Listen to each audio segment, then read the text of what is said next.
Why Media Group? The fastest growing media group in North America.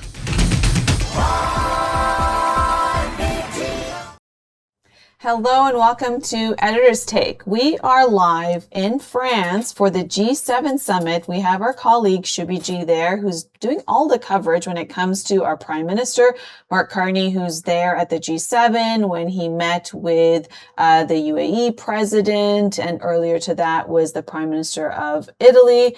And so it's been a very, very busy day, as well as Prime Minister Mark Carney's meeting with PM Narendra Modi, and we're covering all that in detail. And we're going to go live also very shortly to the G7 summit to see what is taking place when it comes to our trade minister, Dominic LeBlanc, who is in discussions for our CUSMA review, which is just around the corner. This is something that we are keeping an eye on. This is $1 trillion agreement between Canada, US, and Mexico. The review is on July 1st, and we need, as Canadians, to make sure that everything is agreed upon and it's renewed for another 16 years. But before we go live there, I'm going to bring in the group editor of Y Media, Yudhvir Jaswal. Hello, and how are you? I'm doing great. Thank you so much, Ramonaji. It's always great to be here at Editor's Take and discuss all the important issues. And I think it's a very important time. We are live at the G7 summit, carrying on all the details. Please. Yes, this is such a critical time. I guess since we're going to the CUSMA review, it's around the corner. We have, the ministers there at the G7 who are going to have a joint meeting. Our colleagues going to be there live to give us the coverage. But just to see that, the big headline today was that because we know that there wasn't a scheduled meeting between Prime Minister Mark Carney and President Trump, and yet the biggest headline this morning was that there was a hot mic moment between our Prime Minister and the President when it comes to Chinese EVs. We know this is significant because we know that we have our Melanie Joly minister who's there in China trying to speak with BYD to make sure there's more investments in Canada. Yes, the agreement is that 57,000 EVs would come to Canada, and it would be, I think, roughly 20 different dealerships, but she's seeking to get more investment dollars, maybe perhaps manufacturing and some of that here in Canada. So then there was a hot mic moment that you're seeing right there on the screens. And for listeners, what we're showing you is that you see President Trump sitting down at the round table and Prime Minister Mark Carney leaning in and talking to him. And the mic picked it up, and it's about EVs. And you can see the two of them, even though they don't have a scheduled meeting that's on the books. Here is a side conversation that we were privy to listening about Chinese EVs. Please, what do you think about this? Yeah, first things first, I got a call early this morning because it was very early here in Canada, and my colleague Shubi, I got a couple of calls, and when I picked up, I said, yeah, what's going on? He said, you know what, our colleague Shubi was there at this very particular moment when, the hot mic moment that happened. Actually, there was not just one, there were other hot mic moments as well. But why don't we talk about this one first? Because this involved our Prime Minister, Mark Carney, and US President Trump. So I said, what happened? He says, you know what, Prime Minister Mark Carney, because Shubi was there. In this room, our colleague was there at that very moment. There were other journalists as well. But the only thing that they could all pick, and they were all discussing among each other, did you listen something? Did you listen something? The only thing that they could pick was that, yes, Prime Minister Mark Carney was talking to President Trump about the EV vehicles. He was trying to tell him that, China, we're only getting, there's a cap on the EV vehicles. How many do we bring in? And remember, we just spoke about this yesterday, that America has clearly raised its concern about the trade we are doing with China. Mm-hmm. The US hasn't raised any concern. We're going quite aggressively with India as well. But with China, US has raised concerns very openly. So our Prime Minister today, here we are, he's trying to convince the US president, it's only a matter of 48,000, though, it'll go up. It's not going to be 48,000. In a few years, it's going to be 50, 60, 70,000. But he's saying it's only 3% of the auto share that we're talking. And he also said, you will like it. And President is saying, okay, I like it. So now here is our Prime Minister. He's doing something which he wants President Trump to like it. And, it was not just our Prime Minister. I could see there were other leaders as well, they were trying to get some sort of FaceTime with President Trump. I saw German Chancellor Merz. I saw other leaders as well. The only leader that I saw, the warmth wasn't there. We'll talk about that later. There was one leader, I didn't see the warmth. We'll talk about that later on. So I think what's critical here is that, so what you're seeing is that you see President Trump sitting at a round table. It looks like it's in a recess before there's a meeting, because President Trump's the only one sitting at the round table with Prime Minister Mark Carney leaning in to talk to him. Now, what's significant here is that since President Trump won his second term, he pretty much put the whole climate change agenda on the back burner. And then therefore you didn't have, the likes of Ford, GM pursuing their EV electrical vehicles. And so, and that essentially put China in a situation where, almost, 60% of the EV market belongs to China. The rollout in their auto shows with their EVs, they look just as good as, any other vehicle, adding luxury into what an EV would look like, which is traditionally not what we see with electrical vehicles. So here you have a situation where President Trump, pushed back this agenda on EVs. Then you had Ford and GM essentially curb it, and even Toyota, and Honda, and the big investments that Canada was going to do with this EV hub. $4 billion that went to that with federal and provincial money. Back then, Prime Minister Justin Trudeau and Premier Ford. And that was also scrapped with Stellantis and a whole bunch of other stuff, saying we're just going to now go back to hybrids and no longer pursue this EV thing. So it's very interesting that the president has an issue with electric vehicles, knowing that China got 60% of the market. It's creating really great looking cars, and it's fractional the price of a traditional gas guzzling model, or what you would have a premium end Tesla electrical vehicle, right? So knowing that it would come through the back doors from Canada into the US market, and it would be very competitive and arguably with great technology, right? And also at a time where it's so expensive to buy gas because of the war that the president went into with Iran, taking up the fuel prices to, $4.50. And that's just the national average, let alone what's happening here in Canada on a daily basis. The rate could drop, 10 cents from morning to evening on gas.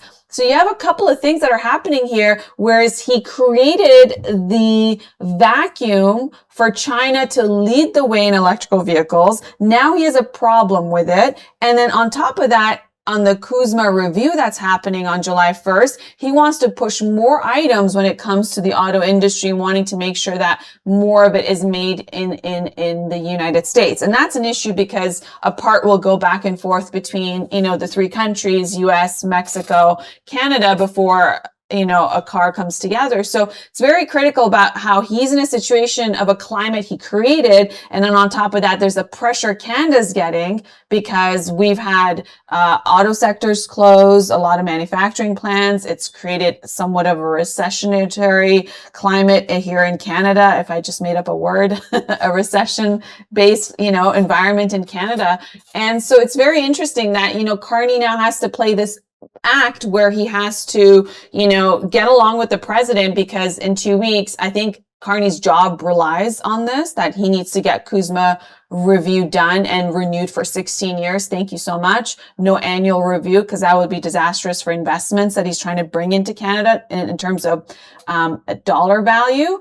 But then also he has to now diversify, knowing that President Trump could sign an agreement and rip up an agreement, and has to maintain what his position is with the Chinese. So it's a very fine balancing act. If we ever saw in the circus where you have a line where you have the person walking the tightrope with something in their hands and they're trying to juggle, this is what we're seeing Prime Minister Mark Carney do. But I'd love to hear your take on what we're seeing unfold before us, where he's bending over and talking to the president. Sorry, sir, I didn't have a meeting with you, but since we're in a recess, can I just lean in and ask you something?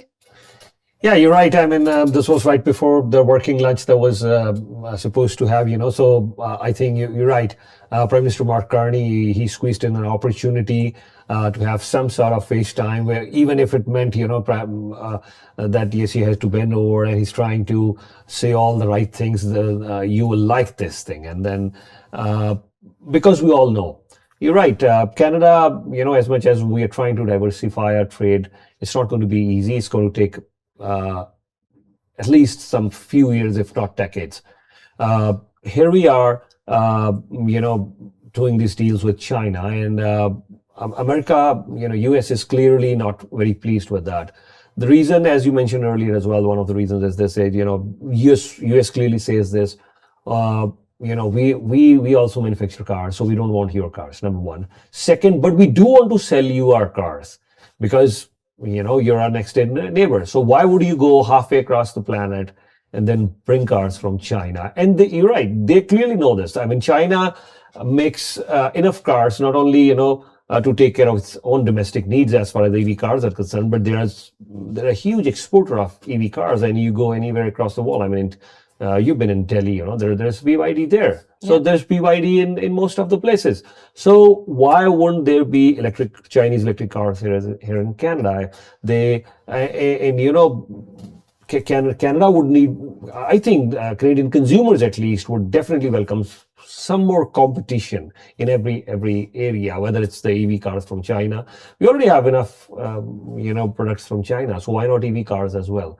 I'm all up for more competition that benefits the consumer, and in every sector, whether it's the telecom sector, internet, whether it's the auto or any sector, I'm all for more competition. Of course, we have some protectionary measures for our domestic industries in like the farming sector, the dairy sector, the steel sector. But how far can you go? How far can we keep protecting our industries? Then there won't be much of a competition here, and that is a huge loss for the consumers. So I think that is an irritant for now. But let's see how it goes. I want to give the Prime Minister some credit here. Perhaps there was a strategy, and I know I'm reaching at this point, just like how the Prime Minister is reaching to talk to the President who's sitting casually, is that did Minister Melanie Joly take the trip to China to talk about more investments in Canada at a time of the G Summit to make a headline, to make a statement that, look, we have the CUSMA review around the corner. Americans are pushing more, percentage in made in America versus in Canada.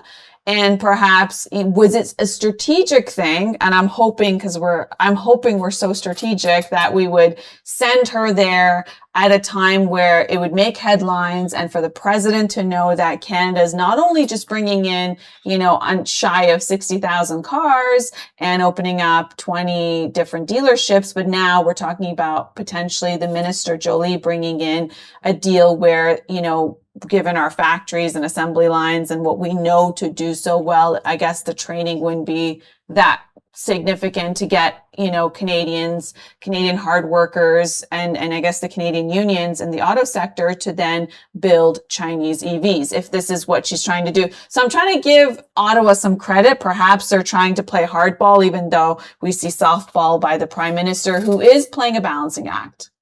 Yeah, you're right. But the concern still remains, as you were just mentioning, once China won't mind investing a few $1 billion.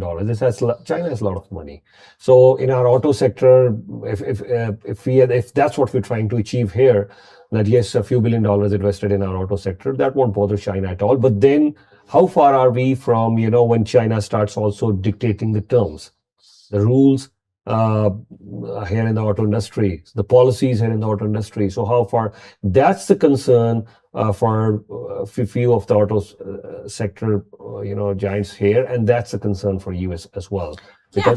Because Canada's been so faithful to American car makers, and this would be competition. Massive competition. The reason is that, once China starts dumping its cars here, it's not just EV cars. Today it's EV cars. Tomorrow, who's stopping them from anything else, But the steel was also debatable, So, the steel, was a ripple effect. when we were importing steel, when any from China or from anywhere else, when they were dumping steel here at a low cost, so then the Canadian steel manufacturers would say, oh wow, so where do we go? So they start dumping their steel to US. And the US steel makers would say, if we are building all this, why isn't our steel, selling that much? Because the steel was dumped from Canada, and Canada was facing similar challenges from steel dumped from outside and China as well. So we will see a similar thing that could, it will be a snowball effect in the auto sector as well. That's what we see. Yeah. And then now we have Shubi, who was with us earlier, who's going to join us live again from G7 Summit in France. He told us that, we were there for the meeting between Prime Minister Mark Carney and the UAE president, and he said that they were talking about a trade deal on investments. Can you share what Canadians have to look forward to on this? Yeah, I think yes. Canada's Prime Minister Mark Carney. We met with the UAE leader, their president Sheikh bin Zayed. I think Sheikh Mohammed bin Zayed, they're positioning UAE once again as a safe haven, for all the tourists, no issues, all the investments. If you want to really, there are many billionaires, they're moving their permanent bases from places like Europe, Canada, US, and even India for that matter. Many of them are moving to UAE. So UAE has always touted itself as, the global place to do business, the global destination for the tourist and everything. So our Prime Minister, what we are looking in exchange, there's not much of a bilateral trade. It's less than $5 billion. There's not much trade happening right now. But I think we would want to increase our trade to maybe $15 or $20 billion with UAE. Let's see where it goes. The other aspect is, as I was discussing earlier as well, our Prime Minister, and our International Minister for Trade, Maninder Sidhu, they have made announcements earlier as well that we are looking UAE to invest, from their sovereign wealth fund in Canada. And there's lots that they can help us in developing infrastructure for critical minerals. We could use that fund. In the energy sector, we can use that funds. And I think UAE will be more than happy to invest billions of dollars in Canada in different sectors, including tech sector, including the energy sector. And UAE stands to benefit. Canada also stands to benefit. I think so. That's why this bilateral between our Prime Minister Mark Carney and Sheikh bin Zayed, the UAE leader, it's quite critical. Yes, and another thing that's made headlines is that there are going to be more sanctions on Russia and more, aid investments sent to Ukraine in the amount of $2 billion. And what are your thoughts on that? This was huge today in terms of making headlines around Canada's stance after Prime Minister Mark Carney meeting with Volodymyr Zelensky of Ukraine and saying, here's $2 billion more and more sanctions on Russia in this ongoing 4+ year war. Yeah. Let me give you, a broader view of what's happening there at the G7 summit and what's happening in the background. And of course, our Prime Minister Mark Carney, he had a one-on-one bilateral meeting, which was scheduled with President Volodymyr Zelensky as well. For now, I think one of the major things that's happening right now, and everyone is focused on the Iran and US deal. But once the Iran and US deal becomes a thing of the rear view mirror, that's the time, maybe the Ukraine and Russia war can be focused a little bit more. That's what President Volodymyr Zelensky is hoping when he's attending this G7 summit. And as we were watching our Prime Minister Mark Carney meeting President Volodymyr Zelensky, in the background, I was seeing visuals of drone attacks in Moscow, in Russia, very close to the oil refinery. So, the war hasn't stopped. There are still some serious, attacks going on from both the sides, and sanctions after sanctions. Fine. So how much could we sanction Russia, and is that really bothering Russia? That's the question too. So sanctions after sanctions, and then my major question has been: we keep sending money in the name of aid, but where is all this money going? How much of that money is being spent for actual aid? Aid means the medical supplies, any temporary tents that we're talking, or any of those things which would actually, go to the citizens. And how much of that money, how much of that aid that Canada is sending to Ukraine is being used for the weapons? Of course, we'll hear this thing that yes, we're defending a fellow democratic country. Democracy, fine, democracy, great things, But then, I mean, for so many years, the war has been going on. How long can Europe, US, or even for that matter, Canada, keep on pumping all this money? So that's a bigger question that I would want to address. But I hope once we'll talk about the Iran deal as well. But I think this is on the back burner for now, and this could be front and center. But Iran deal also, we'll talk about that. But I think it's quite fragile. Look at India and China. China, I mean, what did India do for Ukraine? I mean, Ukraine's leaders go to India and they're all praised for India. Why is that? And when they're asked, when their leaders are asked from Ukrainian leaders, India is buying oil from Russia, they say, okay, fine, that's India's policy. The Ukrainian leaders don't even openly object to India buying oil from Russia. So what is India doing there? India is just supplying medical supplies. India is comfortable. India says, okay, fine. Russia is my all-weather friend. I'm buying oil, weapons, everything, the bilateral trade between Russia and India, all good. And here is, okay, medical supplies. We're keeping our relationships good with Ukraine as well.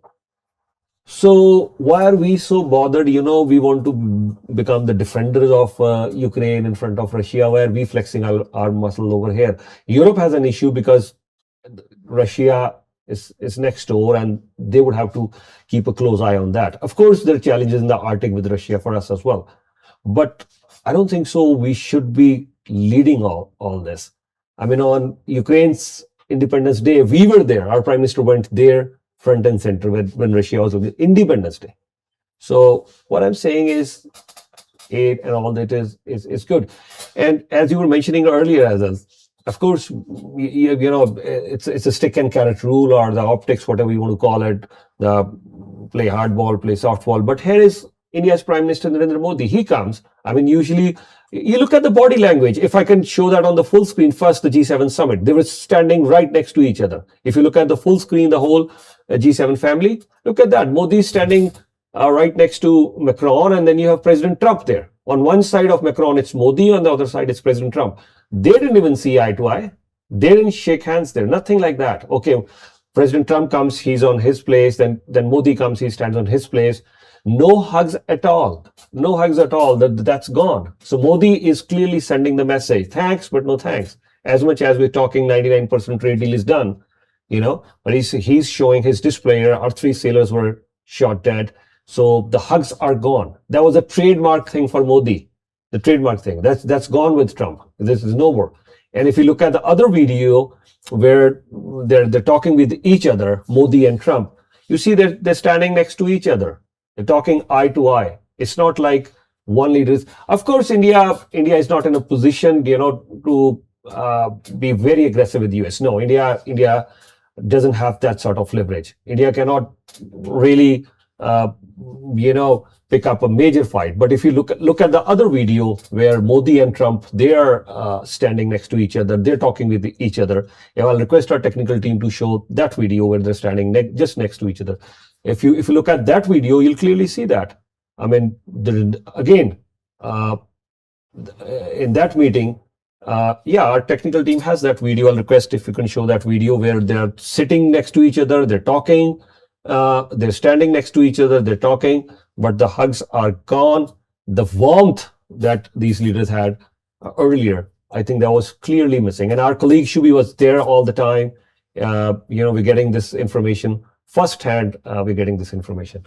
Go ahead. Yeah, I want to go to I can go into detail. Well, on what you just said, the seafarers, there's about 300,000 Indian seafarers. So that's a big, amount of Indians that put their lives at risk to be in these vessels for carrying cargo and on oil vessels and whatnot. And so, it's a serious thing that I think the Indian Prime Minister has to address, because it is an industry that represents a lot of Indian workers, Indian national workers. So that's one thing on its own. But going back to this sanction package, I just want to go on a couple of things, and then we can come back to when we have the video there, is that Canada's latest sanction package for, okay, here we have the video where we have the two of them meeting. We can see behind, it's the President Trump, and he's very tall. So then you can see Prime Minister Modi right there. You can see his head. Yeah, they look like they're shaking hands and they're saying kind words.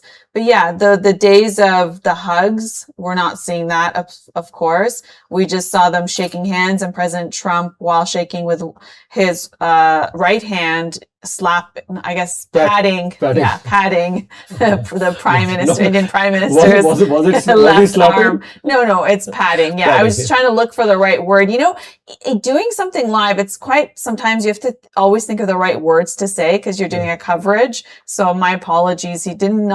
The President of the United States did not slap the Prime Minister of India. He patted his arm. He was just patting his arm, But as you were mentioning earlier, dude, maybe we're reading too much into it.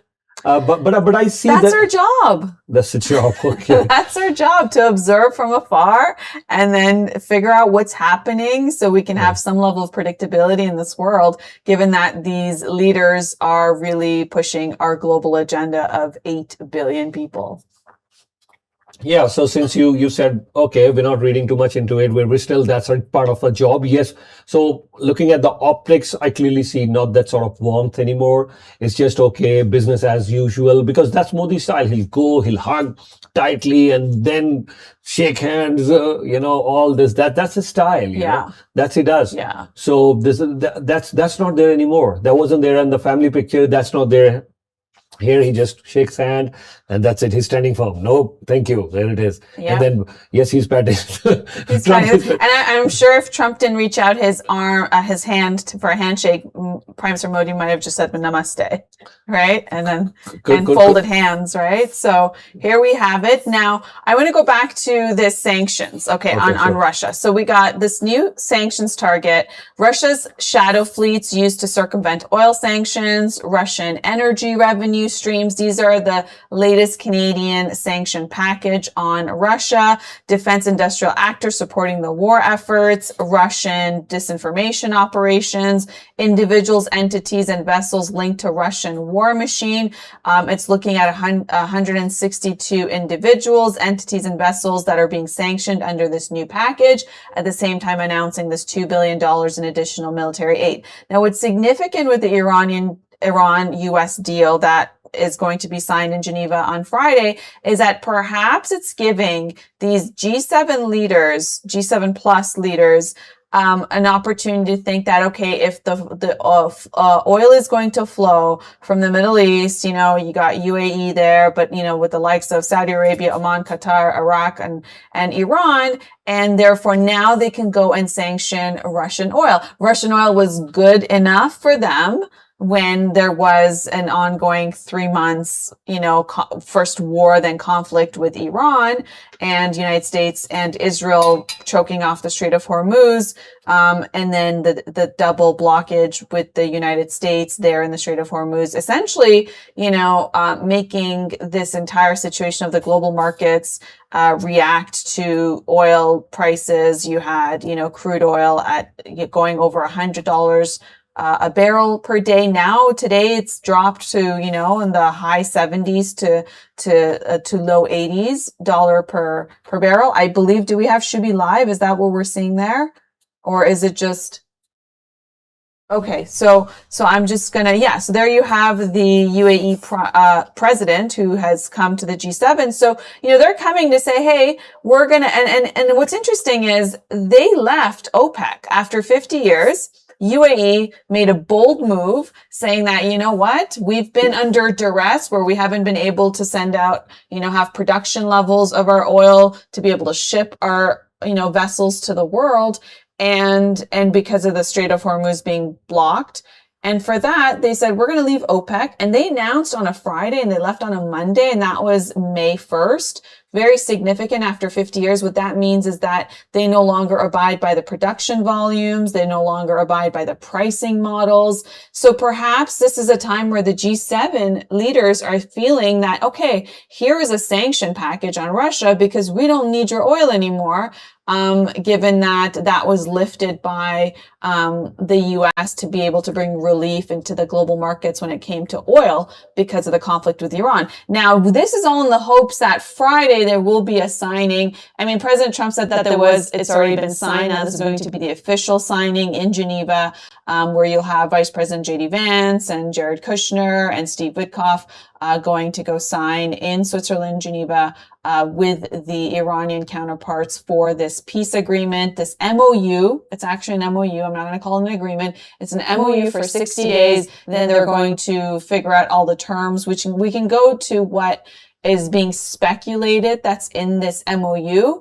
But we won't know until obviously Friday when it's signed and then it's released. But this is, it seems like they're feeling brave and they're feeling confident that this deal will go through. So therefore they can use UAE oil that you can see sitting there with the Prime Minister, of Canada and the UAE president saying, hey, we're going to have oil from them. And a time where Canada is trying to, put its oil into the markets as well.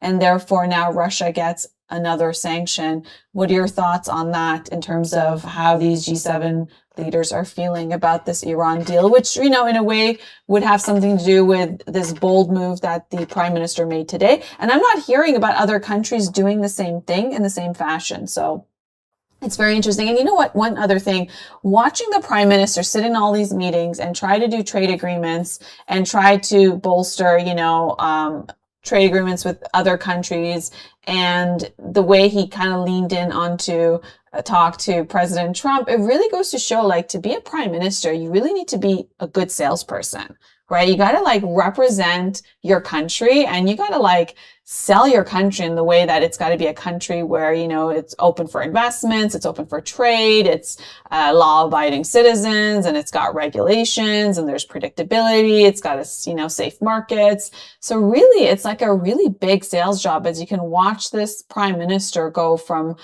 door to door, meaning in every country, it's door to door sales. And I think this is why, Canadians went into an election last year to elect who they think can do the best deal for Canada. So we're watching, he's been at the job for about a year and a half now, almost a year and a half. So we're going to see what this means. And I think one of the biggest report cards on this prime minister is going to be what happens in 2 weeks on July 1st for the CUSMA review. Yeah. Few points on what you just mentioned. First things first, I'll talk about Trump. He when he's meeting the G7 leaders, definitely Iran deal is on the agenda. So he's trying to sell them. Of course, everyone has welcomed that deal because this is editor's take. I've clearly given my opinion. It's in 2 words, it's a fragile deal, and Trump is definitely trying to sell that deal. At the G7 summit. But I think first things first, you asked this question in our earlier editor's take as well. Will this really go ahead or not, or how things are? Of course, I think by Friday, because the deal has been signed digitally, by Friday, I know President Trump is saying, the oil will flow from Strait of Hormuz. There's so many other things. But we've discussed this in the past as well. Lebanon, that's a sticky point. Israel, the elephant in the room. Israeli Prime Minister Benjamin Netanyahu, he clearly knows, in autumn, there are going to be elections. So in October, you could see the elections happening there. How well his coalition would do in the upcoming elections in Israel, that's anybody's guess. Many times he's been ruled out earlier as well, but here comes Benjamin Netanyahu again as the prime minister. But this time it's going to be a tough sell. Netanyahu has been talking to many presidents earlier as well, from Biden to Obama. He's been trying to tell everyone, let's attack Iran. That hasn't happened in the past. Now, okay, fine. You were able to do almost a 2-week conflict last year in 2025, and now this year a full-blown conflict with Iran. But that hasn't achieved much. So where are we with that? I mean, of course, Benjamin Netanyahu would be asked, and not a day has gone by since this Iran-US deal has been announced. Israel attacking Lebanon, mainly Hezbollah, and Hezbollah firing rockets on Israel. Not a day has gone by. So here we are. Here we are. I doubt that thing will be solved. And how openly Trump has been talking about Israel. I mean, when I say openly, Trump has been criticizing Israel. He to the point that he even said this. Israel wouldn't have existed if Trump wasn't there. Iran would have, gone ahead with the nuclear bomb, and they would have targeted Israel. So he's been quite candidly claiming that if there was anything that was stopping Iran or anybody else from targeting Israel, it was the US. So moving forward, and I was listening to his speech also, Benjamin Netanyahu's speech, a very different tone than what his tone was earlier. Tell us, what are your thoughts? Yeah. Yeah, now he's saying, if I'm just saying, paraphrasing what he said, President Trump, and he was talking about himself, we are great friends. Sometimes we see eye to eye, and sometimes, there are differences as well. And Netanyahu was also mentioning this, his job is to take care of Israel. That's his primary job. The interest of Israel are paramount for him. But at the end of the day, right now there are differences. Trump would want this deal to go through. And by the way, it's a beautiful resort. You had this peace summit for Ukraine there. So if history is any indicator, the same resort is a beautiful resort in Switzerland. We'll show you some visuals of that as well. Where the Friday, it will be the negotiators, mainly Qatar and Pakistan. The negotiators will be, could possibly be there. And then you have representatives from US and Iran signing this deal in person in a beautiful resort in Switzerland. But we had, the peace summit right here at this location. And that's why I think Qatar and Pakistan wanted, they picked this place again. But Ukraine and Russia, they're still up against each other. And I think, because you know what, and you said I should be using the word occupation. So yeah, you're right, actually. So there is an occupation there, not only in Gaza, in West Bank, but there's an occupation there as well. You could call it a buffer zone, whatever they want to call it. But yes, there is an occupation there as well. And I see that clearly being an issue, because Israel is clearly saying this, that they're not going to, Israel is clearly saying that they're not going to move out. Their forces are going to stay there.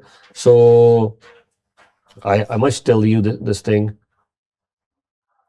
Yeah, this is a time where we're seeing a lot of things change with a lot of countries in their relationship with Israel, because of what they've seen take place in Gaza, ongoing for 2 years, and how other world leaders have been very outspoken. I mean, just recently, just last month, you had the EU push a motion to cancel its contracts, like its trade agreement with Israel. It didn't pass, but we have the Spain's leader very vocal about it, and then you had even Prime Minister Meloni of France.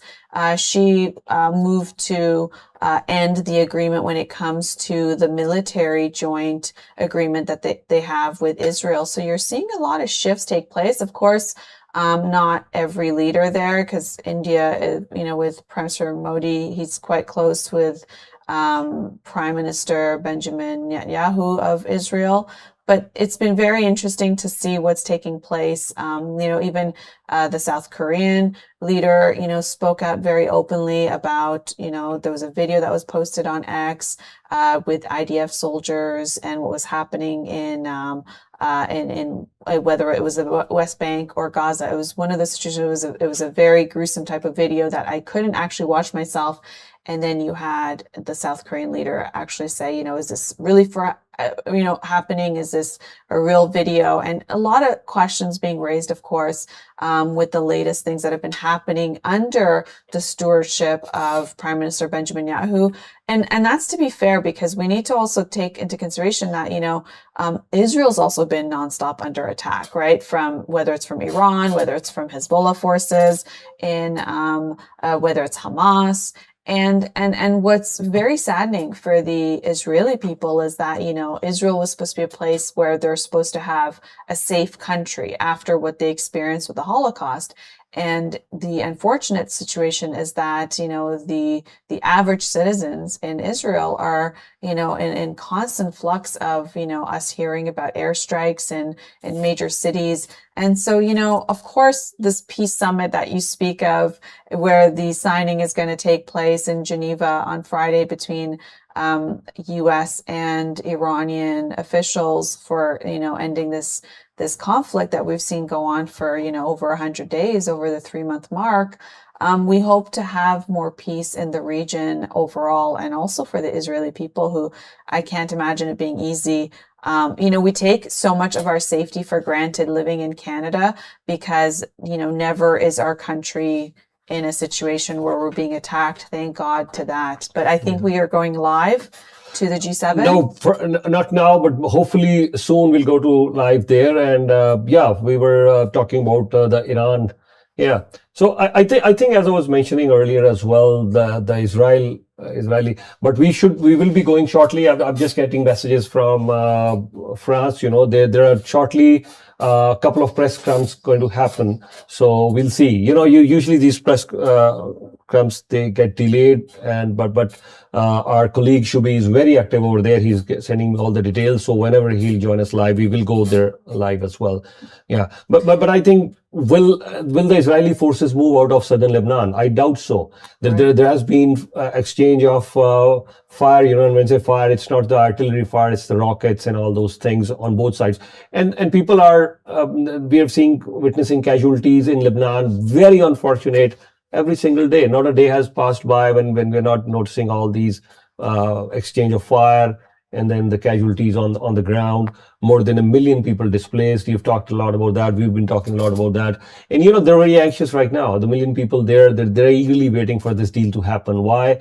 Because obviously everyone would want to go back to their home. And what's remained of their home?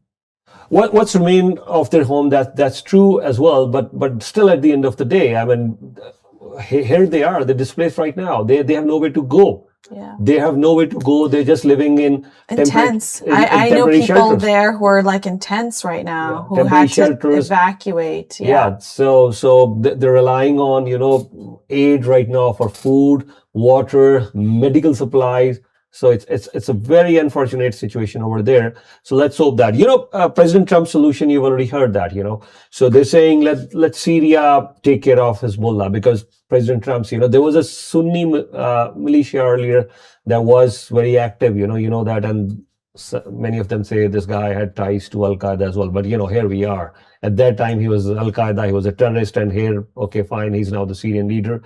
And now they want, President Trump also gave the solution that, okay, fine, you know what?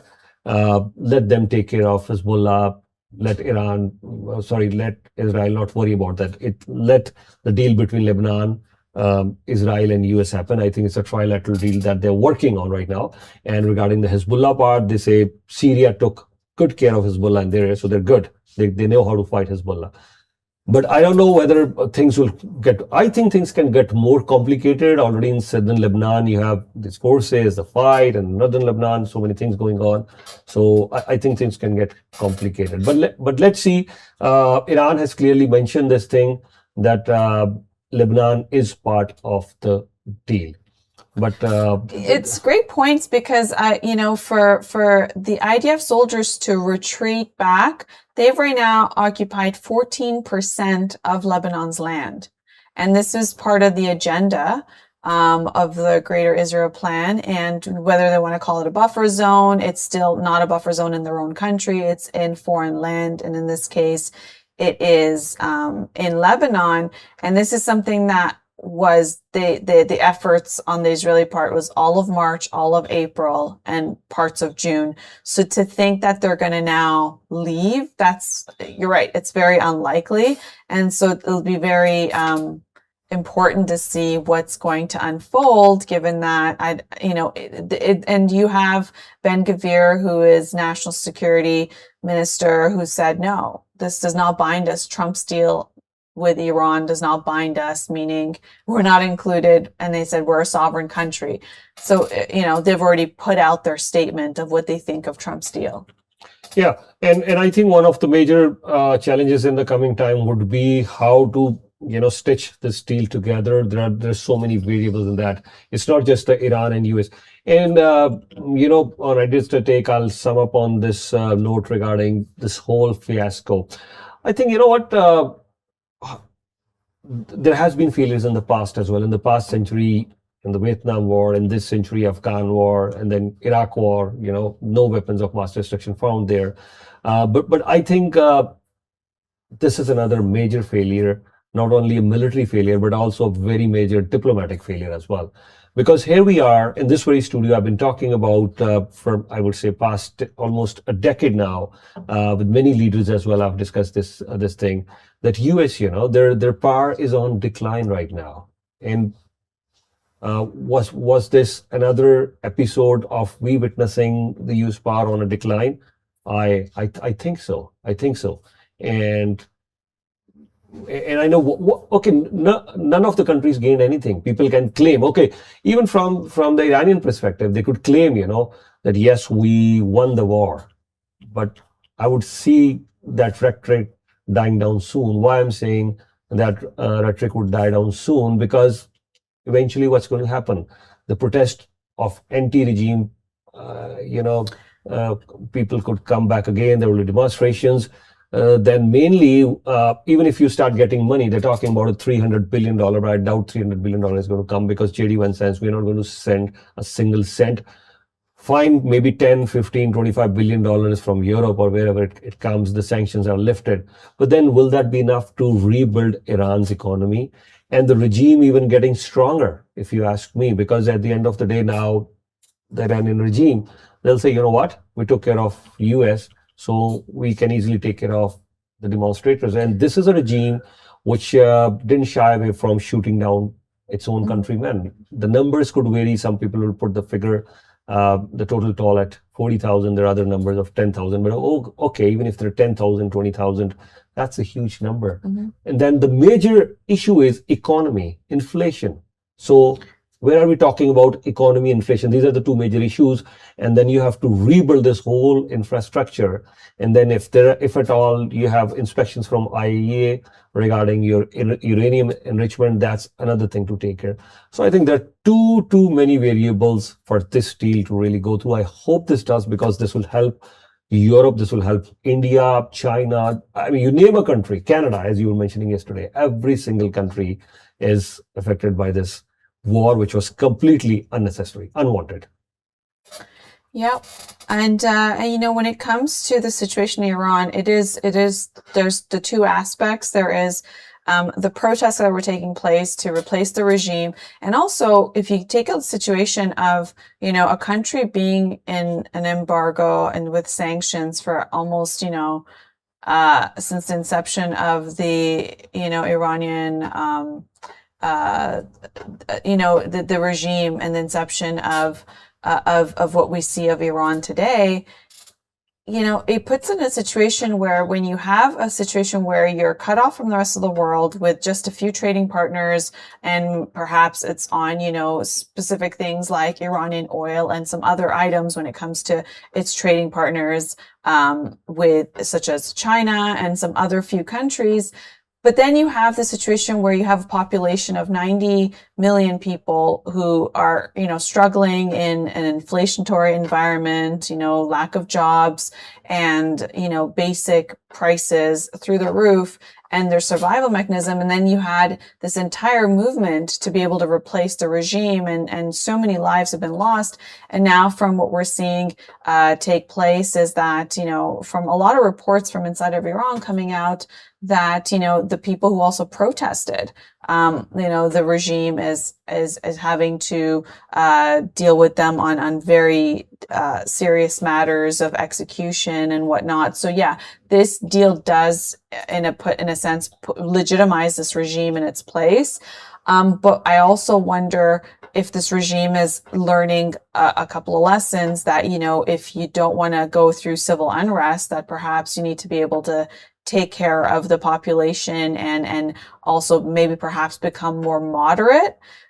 There's that aspect. And with the, unfreezing of Iranian funds, will that change anything in the economy? Will that, make the Iranian people's lives better. We know that even though this deal is supported by some, from what we're seeing in Iran, but there's still protests against Ghalibaf, the Iranian president, in terms of for this deal. So you have both things happening. You have hardliners and protests taking place in Iran that are against this deal, and then you have people who welcome this deal. So there's also mixed feelings inside of Iran. There's also mixed feelings inside of the United States. Aside from the whole Israel angle, inside of the United States, when it comes to the neocons who are pro-war, and U.S. military and the push on U.S. power through its military capabilities, they're also not very happy that the president has made this deal. So on both sides of the country, you have people who support this and people who also don't. So we'll see. I think we'll know. I think Friday is going to be a very special day. We're going to cover this extensively when it's released what is in this MOU. There's a lot of speculation from Iranian news, Meher News, and we can tell you, there's talks of 12 billion gets released. During the talks, another 12 billion. This is Iranian funds that were frozen, gets released after this MOU is signed, and then there's a few other mechanisms in their place, but we don't know until we read what is in the MOU. So Friday we'll have a very special show covering all of those in much detail. Sure, we will. Lots of things to keep an eye on, and right here at Y Media. At Y Media, we are giving you all the details live from the G7 summit. Our colleague Shubi is there. So up to the minute coverage right here on all platforms of Y Media. We'll take a very short break and we will carry on the discussion after this short break. Stay tuned with Y Media. Thank you.